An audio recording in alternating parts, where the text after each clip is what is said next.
The Harrison Tower had always been the symbol of success in our family. 32 floors of luxury apartments overlooking the bay with a doorman, a gym, a rooftop pool, and the kind of marble lobby that made you feel like you'd made it the moment you walked through the doors. My brother Derek lived on the 28th floor. He'd been there for 3 years and he never let anyone forget it. I was 29 years old, sitting in Derek's apartment for what he'd called an emergency family meeting. And I could already tell this wasn't going to go well. "Thanks for coming on short notice," Derek said, pouring himself a scotch from the crystal decanter on his bar cart. He didn't offer anyone else a drink. I wanted to discuss Mom's living situation. Our mother sat on Derek's leather sectional, looking uncomfortable. She was 63, recently widowed, and living in the house where Derek and I had grown up, a modest 3-bedroom in the suburbs that was now too big for her alone. "I've been thinking," Derek continued, "that it's time for Mom to downsize. The house is too much for her to maintain, and frankly, it's not in the best neighborhood anymore." "The neighborhood is fine," I said quietly. Derek ignored me. "I found a lovely assisted living community about 20 minutes from here. Very affordable, lots of activities, other widows her age." "I'm not an invalid," Mom interrupted. "I don't need assisted living." "Not yet," Derek agreed smoothly. "But it's better to plan ahead. The facility has different levels of care available as you age. It's practical. It's also expensive." I pointed out those places run $4,000 to $6,000 a month, which is why we need to sell the house. Derek said the equity will cover several years of care, and by then we can reassess. I noticed he said we, but meant I. Derek had always been good at making unilateral decisions sound collaborative. "I don't want to sell the house," Mom said firmly. "Your father and I bought that house 35 years ago. Naomi grew up there. It's full of memories. It's full of outdated appliances and a roof that needs replacing," Derek countered. "Be realistic, Mom. You can't maintain it on your own." "She's not on her own," I said. "I've been helping you." Derek laughed. "Naomi, you can barely afford your own rent. How are you going to help Mom maintain a house?" "I manage," I said evenly. "You work at a property management company," Derek said dismissively. "You make what? $40,000 a year, maybe $50,000 if they're generous. You're not in a position to help anyone." My mother's sister, Aunt Denise, spoke up from her chair by the window.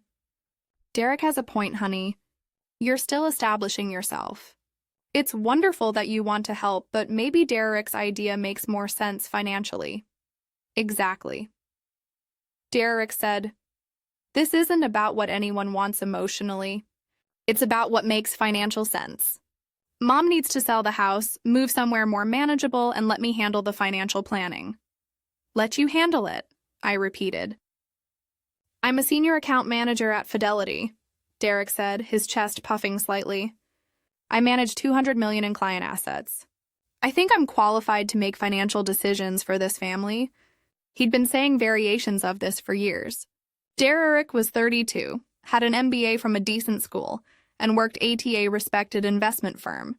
He made good money, around $180,000 a year with bonuses, and he lived in the Harrison Tower, which everyone in our family knew cost at least $4,500 a month for his 2-bedroom apartment. I worked at a property management company, which was technically true.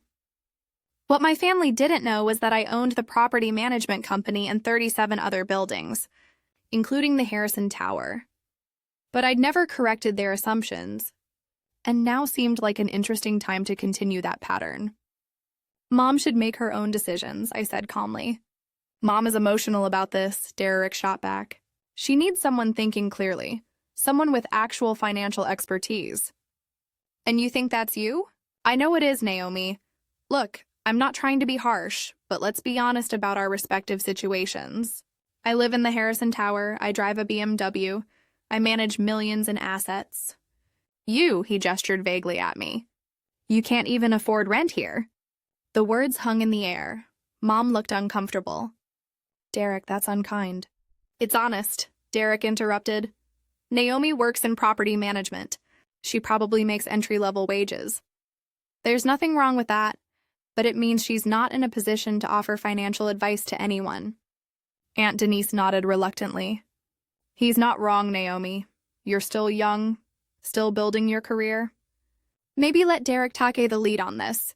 Maybe try Section 8 housing, Mom added quietly, trying to be helpful. I've heard they have programs for young professionals now. Nothing to be ashamed of. I just smiled quietly. Section 8 housing. My mother was suggesting I apply for government housing assistance while I sat in an apartment building I owned, listening to my brother lecture me about financial planning. The irony was almost beautiful. Derek was warming to his theme now. In fact, Naomi, maybe this is a good opportunity to discuss your own financial situation.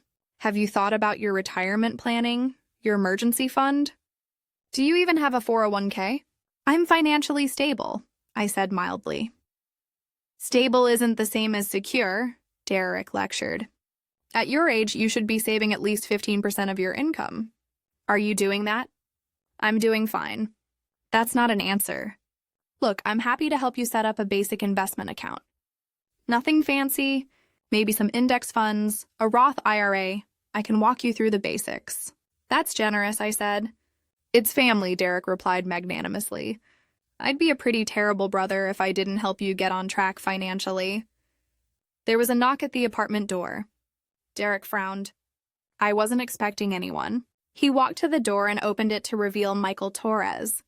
The building's property manager, Michael was 52, had been managing the Harrison Tower for me since I bought it 18 months ago. And he was holding a tablet and looking apologetic. Mr. Williams, Michael said formally, I apologize for the interruption. I need to speak with Ms. Williams for a moment. Hi, Mother? Derek asked, confused. Miss Naomi Williams? Michael clarified, looking past Derek to where I sat. Every eye in the room turned to me. I stood and walked to the door. What's up, Michael? I'm sorry to interrupt your family gathering, but we have a situation with Unit 2804. The tenant is 3 months behind on rent, and the final notice period expired yesterday. He glanced at Derek, then back to me. Ms. Williams, should I start the eviction process? The silence in Derek's apartment was absolute. Unit 2804, I said slowly. That's Mr. Williams's unit, correct? Yes, ma'am. Derek Williams. 3 months overdue. That's $13,500 in back rent plus late fees. Derek had gone pale. There must be some mistake. I'm current on my rent. I paid last month. You paid 2 months ago. Michael corrected, consulting his tablet. August rent was paid on August 3rd. September and October went unpaid, and November's payment was due 5 days ago. That's impossible. I have autopay set up. Your bank rejected the September payment due to insufficient funds, Michael said professionally. We sent a notice to your mail and to your physical mailbox. When September remained unpaid through the end of the month, we sent a formal demand letter for both September and October. That was ignored as well. Derek was frantically pulling out his phone. This is a mistake. I'll call my bank, Mr. Williams, Michael said patiently. I've been managing properties for 25 years. I know the difference between a banking error and unpaid rent. You're 3 months behind. That's grounds for eviction proceedings. You can't evict me, Derek said, his voice rising. I'm a good tenant. I've been here for 3 years, which makes the sudden non-payment more concerning, Michael replied. Miss Williams, what would you like me to do? Mom was staring at me. Why is he asking you? I looked at Michael, then at my family, then back to Michael. Give me a moment with my family, please. Of course, ma'am. I'll be in the lobby when you're ready to discuss this further. He nodded politely and left. Derek closed the door slowly. When he turned back to us, his face was red. What the hell was that? Why was he asking you about my eviction? Because I'm the owner, I said simply. The owner of what? The building, the Harrison Tower. I bought it 18 months ago for $87 million. Michael manages it for me, but all major decisions, including evictions, require my approval. Aunt Denise laughed nervously. That's not funny, Naomi, I'm not joking. Derek was shaking his head.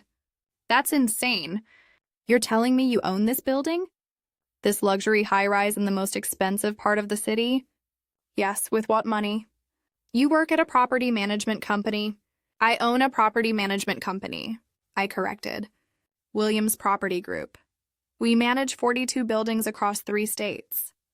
Current portfolio value is approximately $340 million. The number landed like a physical blow. Mom had gone white. $340 million, give or take, depending on market conditions.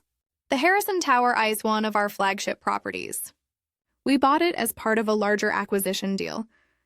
6 buildings total, all luxury residential.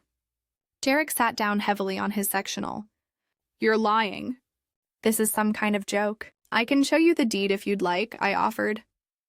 It's public record. Williams Property Group LLC purchased the Harrison Tower from Coastal Residential Partners in March of last year. I'm the sole owner of Williams Property Group. How? Mom whispered, how is this possible? I started the company 5 years ago with a small commercial property I bought using money I'd saved. I renovated it, leased it out, used the profits to buy another property. Then another. I built it slowly, carefully reinvesting everything.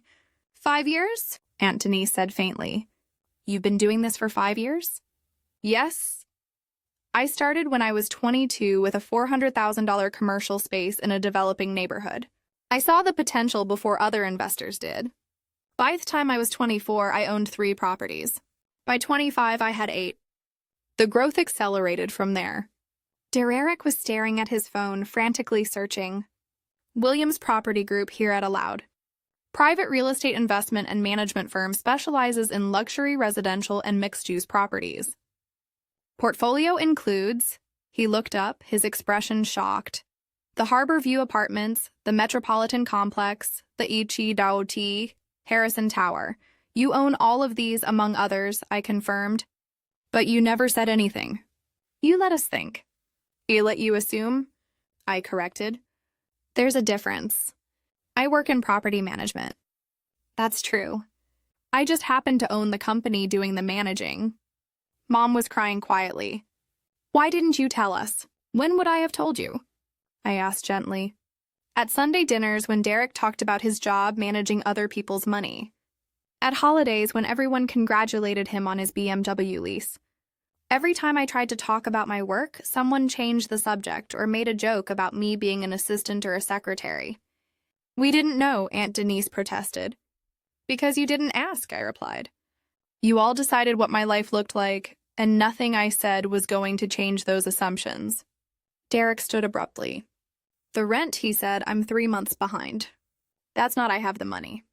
Do you? I asked quietly. He fell silent. Derek, I said carefully. I've seen the financials for this unit. You pay $4,500 a month for a 2-bedroom apartment. Your salary is approximately $180,000 before taxes, which means you're taking home maybe $110,000 after taxes and 401k contributions. Your car payment is $850 a month.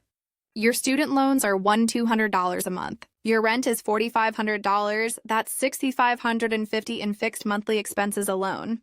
How do you know all that? He demanded I pay attention. You've mentioned your car payment. You've complained about student loans. And I own your building, so I know exactly what you pay in rent. Mom was doing math in her head. That's more than half his take-home pay just on those 3 things. Exactly. I said add in food, utilities, insurance, entertainment.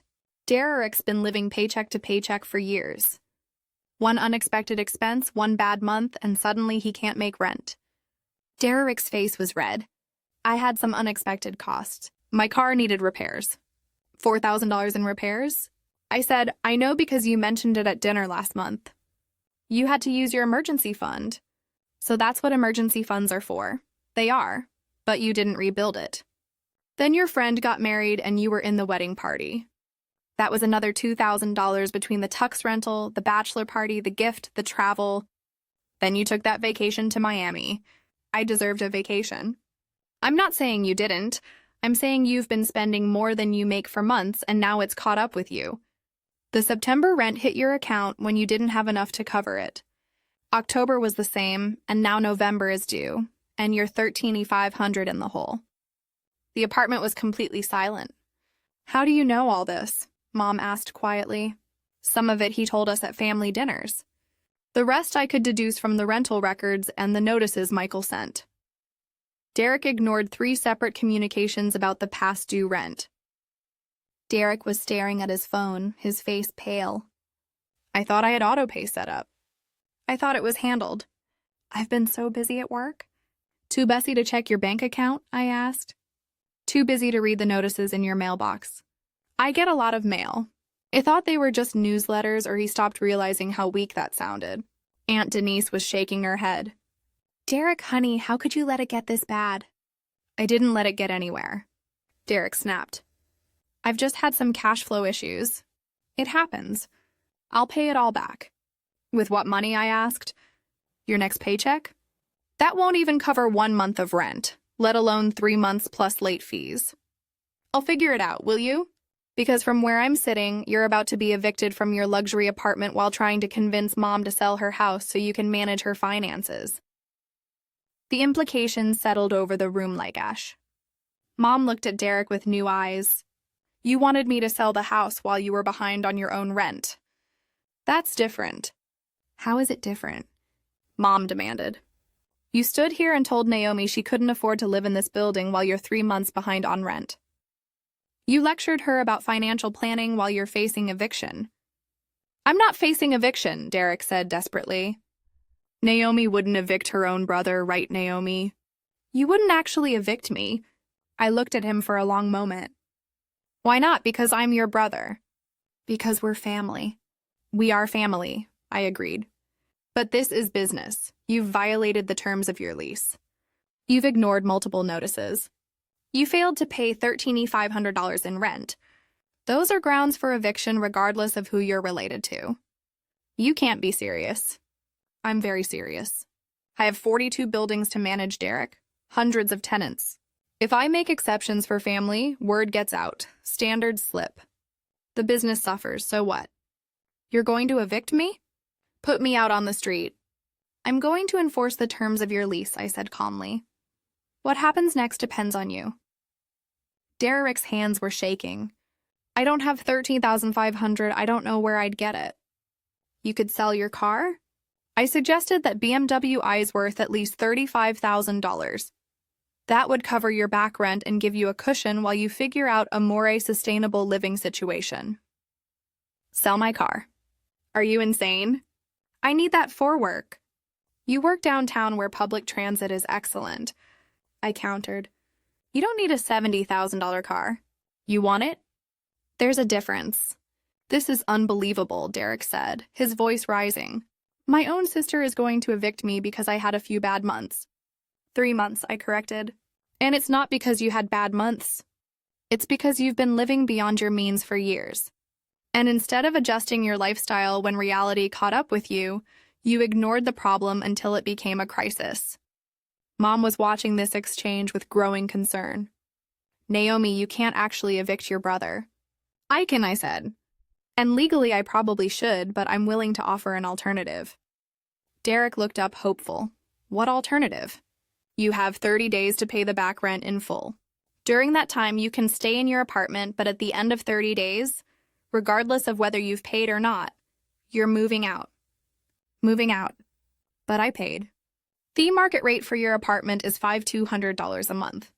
I said, you've been getting a below market rate because you signed your lease 3 years ago before the neighborhood values increased, but you can't afford even the discounted rate.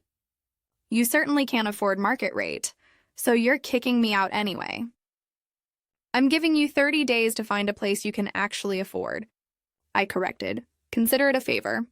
Most landlords would start eviction proceedings immediately and have you out in 14 days with an eviction on your record that would make it nearly impossible to rent anywhere decent. Aunt Denise spoke up hesitantly. Naomi, maybe you could reduce his rent since you own the building. I could, I agreed, but I won't. Derek needs to learn to live within his means. Subsidizing his lifestyle doesn't help him. It just delays the inevitable. You're being cruel, Derek said. I'm being honest, I replied. Something you haven't been with yourself for years. You make good money, Derek. $180,000 a year is more than most people will ever make. But you spend like you make $300,000. The math doesn't work. and eventually reality catches up. Mom had been quiet processing all of this. Now she spoke, her voice steady. Derek, is this why you wanted me to sell the house? Were you planning to use the money from the sale? Derek's silence was answer enough. Oh, Derek, Mom whispered. I wasn't going to steal it, Derek protested. I thought maybe I could borrow some just to get caught up. I would have paid it back. With what money? I asked again. You don't have the income to pay it back. You just get deeper in debt. I could get a raise. Could you? Or are you just hoping? Derek, you're a senior account manager. Unless you're promoted to VP, which typically takes another 3 to 5 years, your salary isn't increasing significantly. And even if it did, you just spend more. Derek slumped on his sectional, his head in his hands. I don't know what to do. Start by being honest, I said gently. Sell the car. Move to an apartment that costs $2,000 a month instead of $4,500. Cut up your credit cards. Build an actual emergency fund. Live like you make $180,000 instead of pretending you make twice that. And give up everything I've worked for. You haven't worked for any of it. You've borrowed for it. I said that the car is leased. The apartment is rented. The lifestyle is financed. None of it is actually yours, Derek. It's all just expensive borrowed time. The truth of that statement settled over him visibly. Mom stood and walked to the window, looking out at the city lights. Naomi, this building you own, what's it worth? The Harrison Tower. Current market value is approximately $15 million. We paid $87 million 18 months ago and put another $6 million into renovations and upgrades. It's appreciated nicely. $15 million, Mom repeated softly. And Derek lives here in your building, paying rent to you. Technically paying rent to Williams Property Group, but yes, I've known he was behind on rent for 6 weeks. Michael wanted to start eviction proceedings immediately, but I asked him to wait. I wanted to see if Derek would reach out to me, maybe ask for help or advice. But I didn't, Derek said hollowly. No? Instead, you called an emergency family meeting to tell Mom she should sell her house so you could manage her finances. Finances you would have likely mismanaged into covering your own debts. Derek didn't deny it. Aunt Denise was looking at me with new respect. You're very different than I thought. Naomi, I'm exactly who I've always been. I replied, you all just made assumptions. Mom turned from the window. The house. You said Derek wanted me to sell it? What do you think I should do? What do you want to do? I asked. I want to stay in my home, but Derek's right that it needs work. The furnace is old. The kitchen could use updating. What if I bought the house from you? I suggested fair market value, probably around $380,000 in the current market. You could take that money and invest it, live off the returns. Then I'd lease the house back to you for $200 a month, which would cover my costs for maintenance and taxes. You'd still live there, but all the upkeep would be my responsibility. Mom's eyes widened. You do that? It's good business. The neighborhood is appreciating. I've been looking at properties there anyway, and it gives you financial security while letting you stay in your home. That's very generous. It's practical, I corrected. You get security and stability. I get a good investment property. Everyone benefits. What about me? Derek asked quietly. What happens to me? I looked at my brother at his expensive apartment.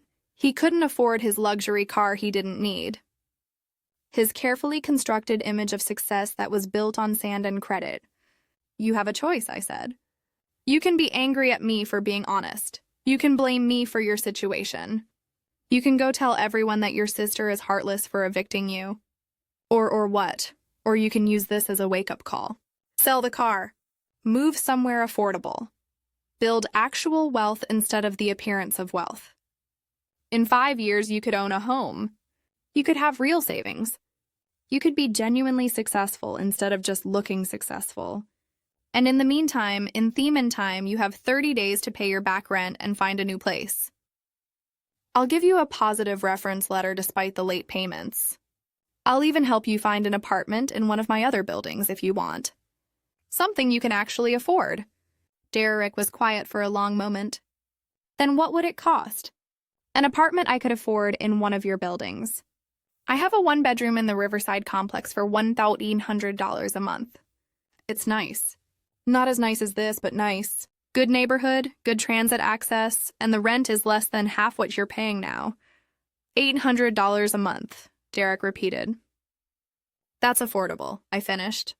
On your actual salary with room for savings and emergencies and building real financial security, he nodded slowly. Can I see it?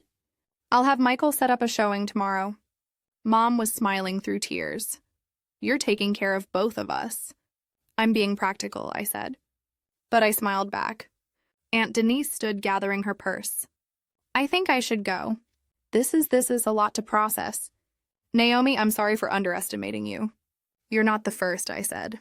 Probably won't be the last. After Aunt Denise left, the three of us sat in Derek's apartment. My apartment technically in complicated silence. I feel like an idiot, Derek said finally. You're not an idiot, I replied.